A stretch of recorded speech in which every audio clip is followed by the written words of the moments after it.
Right, so I'm joined by Iain, Duncan, and Marc. How do I say your last name? Is it Görtz? Görtz. If you want Görtz? to pronounce it German, it's Görtz. Görtz. I'll try and pronounce it the correct way. Me being Oh, okay. the British guy I am, I just I say it how it sounds, and I get things wrong more often than I would like. Anyway, Marc and Iain from the fantastic band Caliban, and we're here today to have a bit of a chat about your upcoming record, Back from Hell. First of all, how are you guys doing? I'm great. How are you? Yeah, can't complain. It's a sunny day here in the UK. I'm Oh, yeah, right. I'm I'm in the UK as well. I'm in Scotland. Ah, nice. How's Yeah. it? How is it up in sunny Scotland? Are you getting there one day of summer a year? Yeah. No, let's not talk about Scottish weather. Right.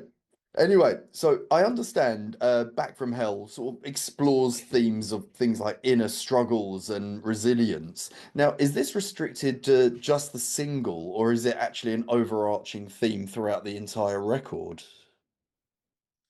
I think that's a lyric question, right? So that's his question to answer, I guess.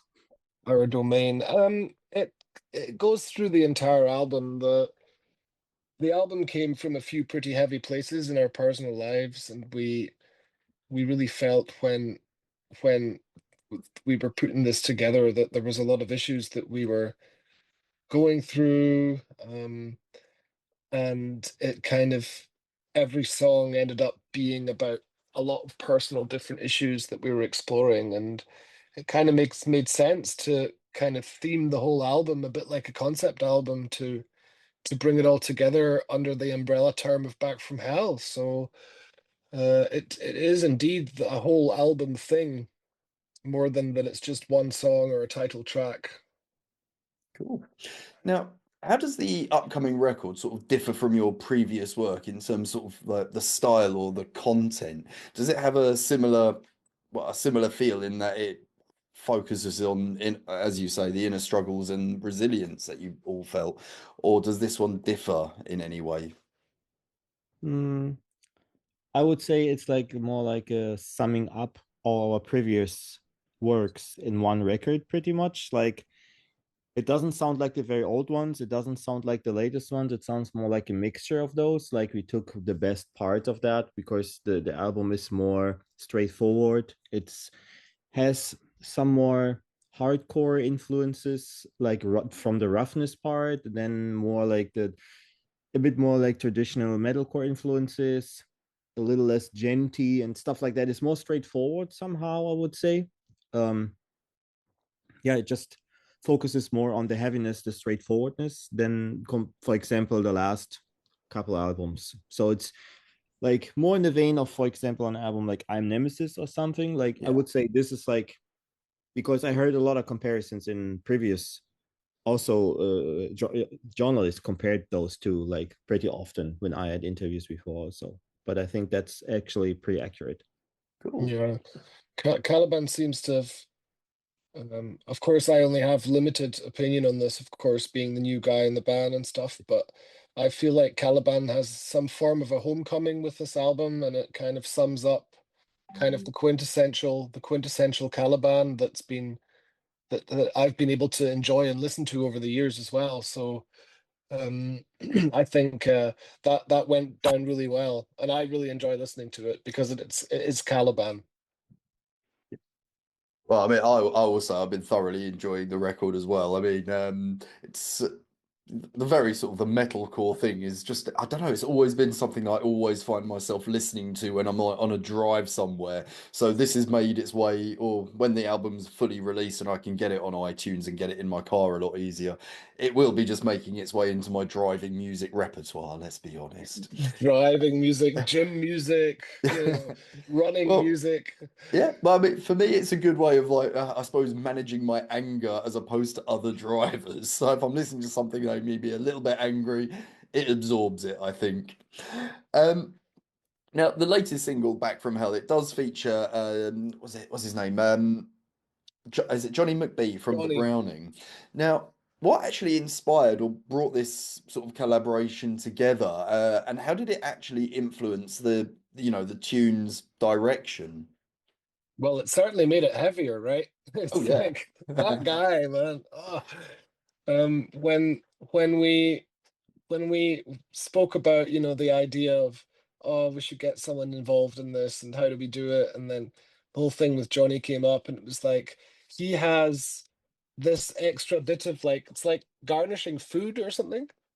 It's like he's like the hot sauce of the dish. Like it's like, oh man, he brings that in and he makes it more violent, more aggressive, straightforward.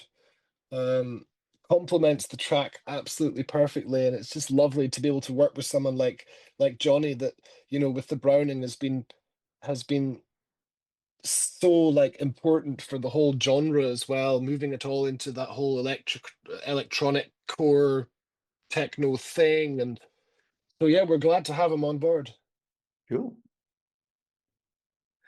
So, Iain, like, Marc, I feel like I'm not giving you a chance to speak, so I'm directing everything at Iain here. But Iain, you are kind of, as you say, the new boy in the band, as it were. How did you sort of come to join Caliban, and because you do the clean vocals? How do you feel that with you coming in, the band's dynamic has perhaps evolved a little bit? And Marc, obviously, you Ooh. can get your opinion in there as well. So, It's a tricky question. I guess I didn't come into the band to do an Ian show. I yeah, came into the band to try and first of all figure out where my place is and what how can I add quality to this band that's obviously been so influential for such a number of years. Um, and things like I'm a sucker for like a good top line, a good hook. I love a good breakdown. I love, I'm quite into production myself, and I think I was kind of able to just wherever it was necessary, just throw in another opinion. And hopefully Marc must approve, hopefully, um, change things for the better, and try and complement and elevate what Caliban's always been to the next level. At least that's my ambition. That's all I can speak for myself there now. Yeah, I mean, of course, the you always have to find your way to work together. It doesn't naturally usually works 100% this way from the start. But I think also that a certain edgy roughness like brings out also the best of it, because um maybe he's criticizing something I've wrote, and then it's like um and then I don't know how to explain. Like, I think we both criticized each other's works, and that actually made it what it is. Like, to have a different opinion, and then we agreed on like, like, yeah, it's like just a process. I think it was good that someone came there, that someone came along to argue with about how the songs could, like, Like yeah, a, like, a cage fight, buddy.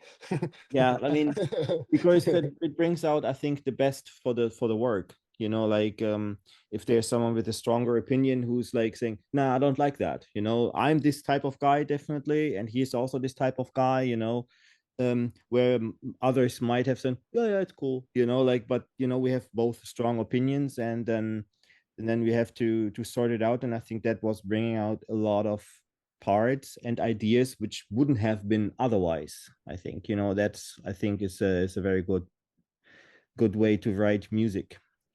I was also reading an interview, or actually Adam from Killswitch said that once, that Howard Jones always hated him during records because they were always arguing, and he wanted this and he wanted that, and that actually made the record how it was. So I think that is kind of like a similar approach. cool. Now, I'm still sort of on the single of Back from Hell, because I was watching the video earlier as well. Um, I did look up who directed it, and the name completely escapes me. But when you were sort of coming up with the concept for the music video, did you have something sort of specific in mind on how you wanted it to come across, or was this strictly down to the director? because it is a very cool music video. And it's like fire, lots of fire. Yeah. What makes a I metal mean, song great? Fire. Let's be fire. It's honest. like fire. I remember when we got to the set. Obviously it's Merkel. You're thinking of Merkel-Witzki, and Right. Merkel-Witzki is a absolute domain in the German scene for music videos for metal stuff because he comes up with the weirdest shit that's just like wow. And we shot the video at Marc, correct me when I'm wrong, is it a satellite station? It's this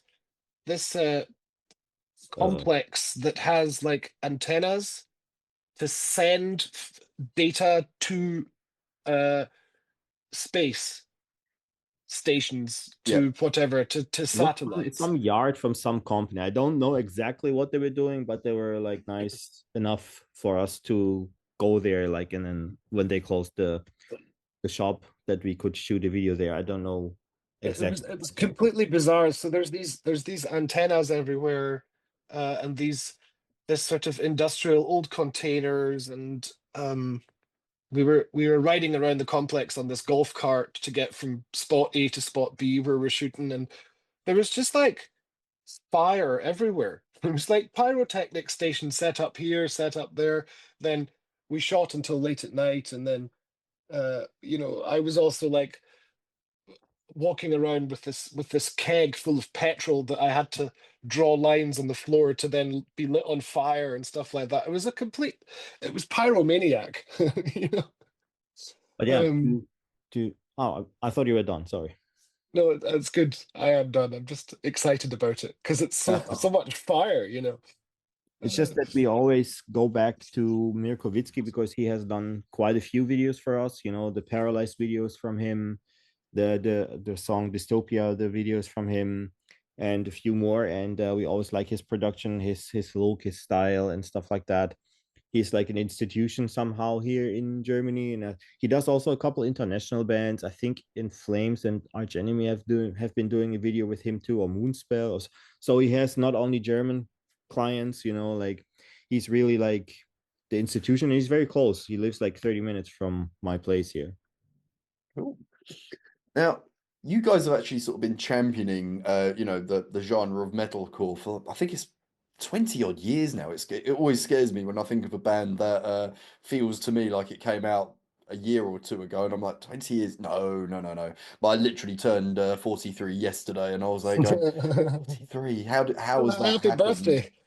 Thank you. But it kind of surprises me. Now, what's your secret to sort of maintaining a creative drive?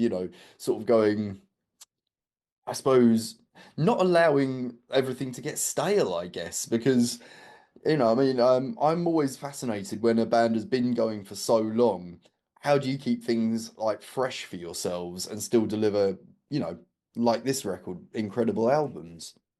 Mm, it is definitely a challenge, but every once in a while I get this kind of what you just said, like it's running somehow into a creative dead end somehow. At least that's how I feel at some point. And then I have to make something fresh, something new, get new influences, and sit back and think about what I could do also to satisfy myself making the songs. And there's always like a point. There has been 3 points in the career of us where this happened. That happened before the Shadow Hearts album. That happened before the I'm Nemesis album, and that happened now. You know, like because each time I was not so happy with the creative way anymore because I'm really unsatisfied with Dystopia afterwards, looking back at it. And also, when I was writing the I'm Nemesis album, I was also not really satisfied with the Say Hello to Tragedy. I thought it's too similar to The Awakening. It's like, it doesn't satisfy my creativity because it was like running into like a repeating ourselves somehow. And the same thing happened like after Dystopia. So, and then I sit back and with the I'm Nemesis, for example, I had a whole album pretty much written, and I thought like that sounds like the previous one. I don't like that. And then I called like the band and said, I wrote another song, which is Memorial.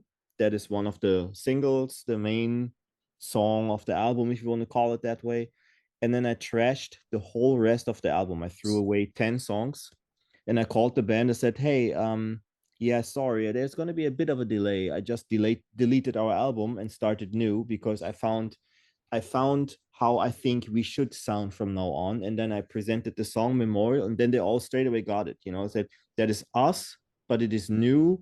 And it took very, very long. I wrote like 40, 50 song ideas for that album and trashed, like I said, like an album. And I think also with this album, I thought that we had to rethink ourselves a bit because, like I said, Dystopia sound like meh, like afterwards, at least to me, you know, I just speak for myself.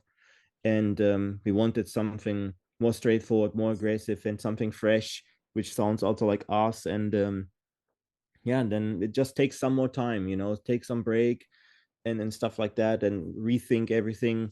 And yeah, clear your minds. That's at least, you know, what I try. You know, I try to implement new kind of elements. For example, on the I'm Nemesis, I was very heavily influenced by Muse, the way the lead guitar player, lead singer writes leads and stuff like that. That found its way. And this is what I also tried into in the new album, to implement some fresh things, but focusing on what we have been doing in the past, which made me very happy doing, and also the guys. And yeah, I think that's something you can hear in the album. It sounds very honest, true, down to earth somehow. Yeah. The new one compared to the previous two, maybe. That's at least my opinion. Maybe I'm fooling myself, but that's how I like to think about it. I think everyone's their own worst critic sometimes. So, you know, I kind of want to hear these songs that you've deleted now, but they're gone, I'm sure. But if they're not, Yeah. secret B-sides down the line. Hold on. I never keep leftovers pretty much, to be honest. Not really, at least.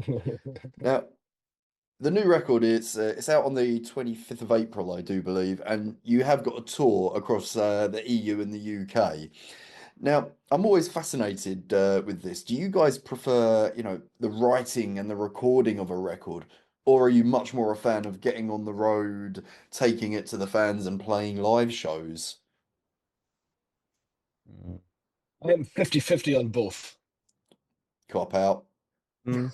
For me, I mean, of course, obviously I love both, but I'm more into the creative thing. I also love playing live, don't get me wrong, but I think what satisfies my creativity more is to do something, like create something, see how it grows, how it builds up and stuff like that. That's always like something very, very satisfying for me. So for me it's 60-40. 64. It's just for me, like I've got obviously, again, coming into this band with all this fresh stuff going on in my head. It's like I love a good gig and I love a good live show, and I'm really into shows and into, like, you know, show effects and lighting and, you know, pyrotechnics if possible, staging, um like trying to do Caliban the musical. And it's just an interesting perspective to try and put on a show like that, you know, that captures the room, that gets the energy going, that reaches every last person in the room, that gives people an actual great time. Because I'm obviously critical of gigs as well, and I cannot stand a boring gig. Like, even if I'm watching the most interesting musicians, I'm always like, I want to have a good show. I want to see, like, oh, cool, look, this is happening. There's energy in the room. So I get to push out all this energy on stage, especially with all these new songs we're playing. So that part's really, really good fun. But of course, the studio and the creative part of it is obviously just as appealing. Watching things grow, watching things turn into something, and, you know, creating this lovely, or having this lovely ability to create a timestamp moment in time. This is what we're doing right now, you know. And yeah, so an honest, fair 50-50 from me. Fair. Now, this next question, I've actually found myself asking quite a lot because I've been getting quite a wide perspective of opinions on it. the way, we now consume music, it's drastically evolved over the years, with the advent of streaming and things like that. So it's sort of a few elements to this question. Do you actually feel that a full album release still has a place in the world? When a band can literally periodically drop a song almost online whenever they feel the need. And secondly, do you think physical releases are becoming a bit of a dying breed of the media? I hope not, because to me it's not.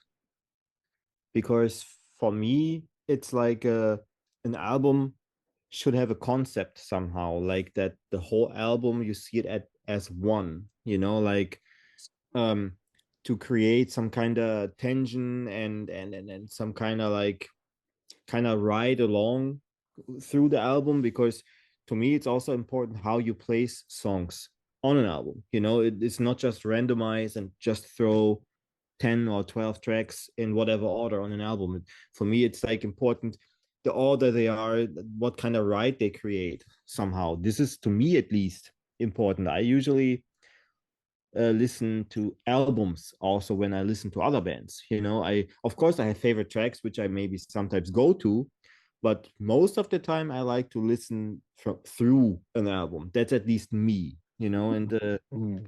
And when I write, or when we write songs, it's also important that we think, we have this amount of heavy songs, maybe we should break it up with like a more melodic one, and then the next one hits harder, stuff like that. I think this is part of the creativity, instead of just writing one song after one song as a single all the time. At least that's me. Maybe I'm old school with this, but this is at least my approach. I don't know, maybe Ian thinks different of that. Well, you've always got to remember, like, all this stuff happening online, it's still imitating a release of an actual record, right? So the structure is still, you put these pieces of music together to one album, and then you carry like a piece of art in your hands. Like recently, like you may have seen on our social media, we got the test copies from the LPs that were printed, and I love just having a record in my hand, and looking at the print, and taking out the actual LP and seeing all the little details, and seeing all the credits and all that.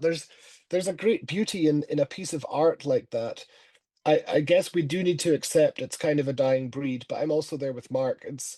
There's nothing like it. That's what the piece of art is. We didn't just make 12 songs, we made an album. We thought about, what does this album need next? And where do we go from here? Like there's a few songs on the album. One of them is Solace and Suffer, came from the notion of it going to be on an album. And we thought, if we try and transform this material into something maybe a little more epic, and it could be here in this place on the album because we have this song, you're able to compare the songs at the end. Team album all the way. But we don't, I mean, obviously we can have conversations about what Spotify means, and how Yeah, people's ability to not to listen to maximum 2.5 minutes of a song is a problem. yeah. But in terms of being an artist, that is the final work of art that you should be striving to make.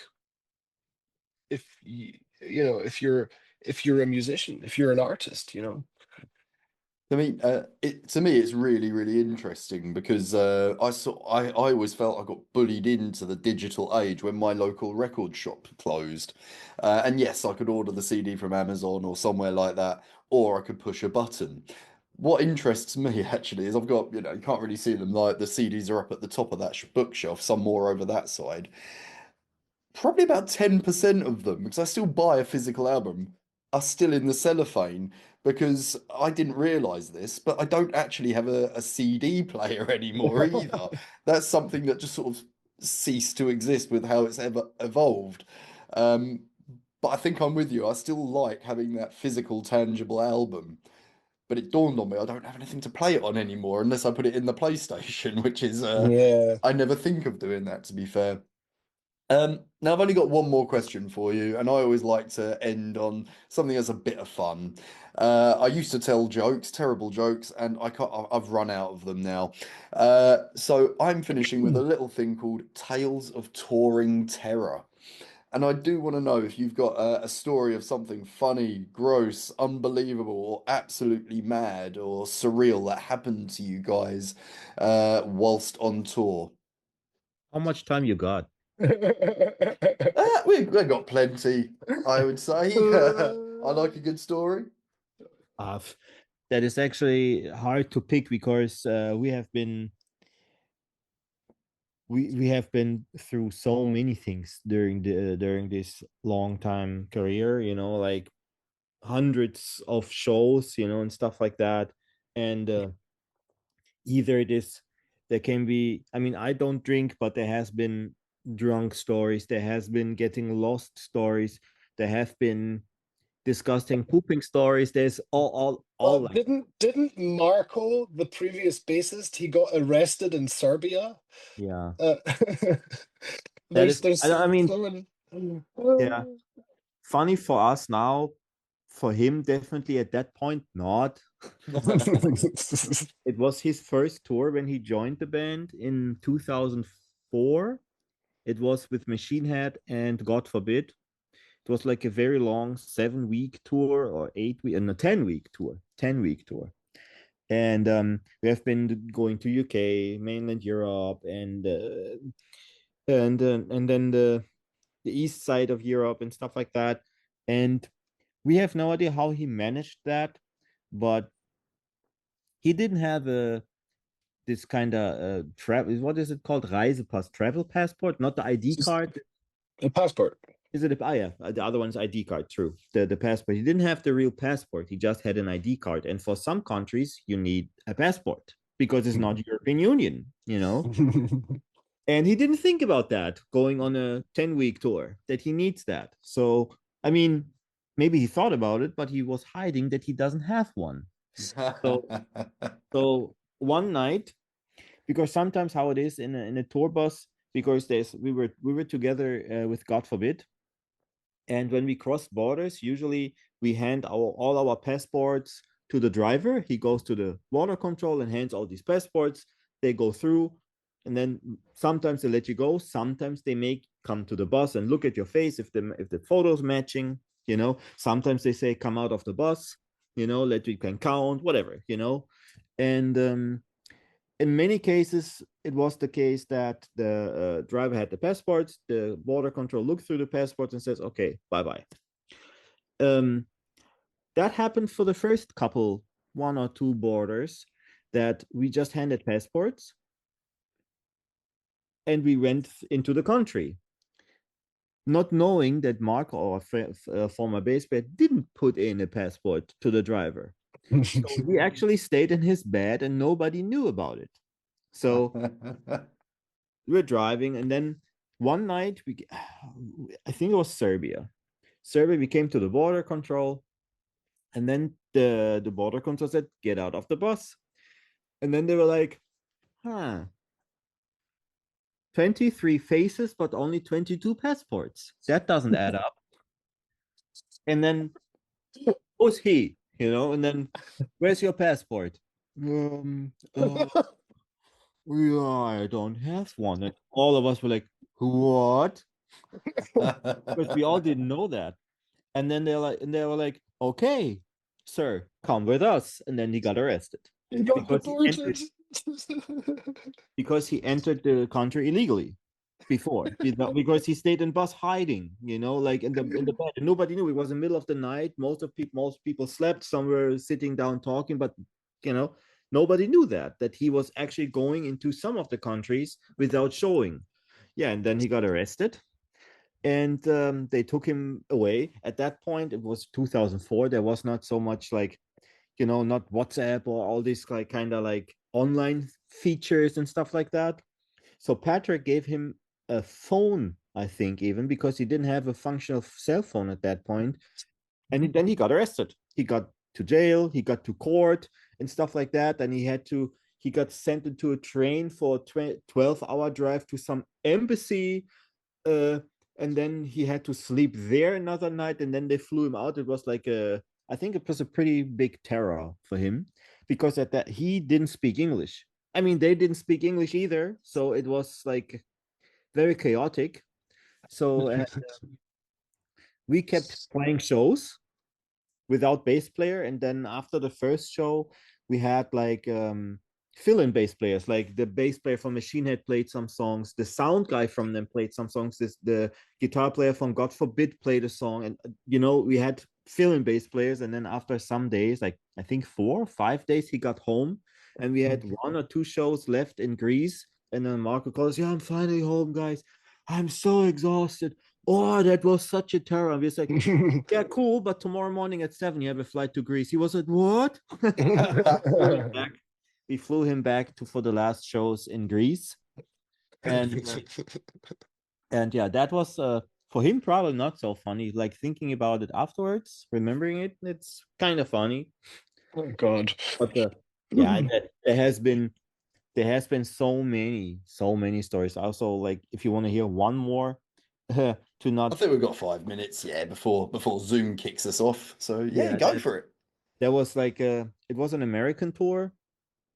We didn't have a bus at that tour. We had a van and trailer tour, because the American vans are quite comfortable, and we had a hotel every night, and most of the time at least. And then after one show, some people started drinking, especially Dennis. He started drinking, and he can't take that much alcohol before he's hammered, and that doesn't stop him. But there was one evening we all laughed. Actually, he didn't, but I leave out some details, but to not embarrass him or something. But there was one moment. He was so annoying that we have to stop on the side of the road because he had to pee. So he was making a huge terror. So we stopped on the side of the road because he wanted to get out. And it was like beside the road, it was going a bit downhill and the ground was like little rocks, little stones. So it was kind of slippery. And because he was drunk, we all got out, and some took a piss, blah, blah, blah. And he stand there. And because he was so drunk, he was like shaking like that, pee, like back and forth. And it was kind of dark. And then he lost the balance and he grabbed something, and it looked like out of I think we have that maybe on recording. It looked like in a comic movie. He grabbed a straw, like there's some grass, but only one straw he grabbed, and it was kind of sturdy, but he was like standing there, and he was like, I can't. And then it was like ping, and then he rolled down all the way to the ground. While peeing. Do you know what? That one was fantastic. And do you know what? Like you, I don't drink myself. So being the sober one watching stuff like that is always one of the biggest delights for me. Yeah, this has been like for us, it has been fun because he tried to crawl up. It didn't work. And more laughter and stuff like that, and yeah. And it was always stuff like that. Or one of us, I'll leave out the name this time, was like getting painted with theater makeup while falling asleep, not knowing. And then together with the guy from Devil Driver, I think the drummer from Devil Driver got drunk as well, and he got also painted by his band with the theater makeup. I don't tell the story why we had this theater makeup in the car. That doesn't matter. It was for a prank before, but yeah, they both got out at a gas station in France, not knowing how they are looking. They stare at each other, pointing at each other and laughing because, look how stupid you look. But they didn't know that they both look stupid. And then they were going into the gas station, completely painted, both, like completely full, white, blue, red. And I remember he came out of the gas station and said, damn, they're so damn rude here. They all pointed and laughed at me only because I'm a foreigner. It's like, I think that's not the point. Like, yeah, there has been many stories like that. Cool. But Marc, Iain, it's been an absolute pleasure chatting to you guys today. Good luck Thanks for with the the time. tour. Hopefully, I'll Thank be you very coming to see much. you in London. Touch wood, that will happen because Cool. I've heard good things about your live shows. Thank you. Thank you again, guys, and good luck with Yeah, the say album hi. release. Come to the See you merch later. booth, maybe say hi. Bye bye. Thank Will you do. very Come See say you hi. later. Cool. Bye. much. See you later. Bye.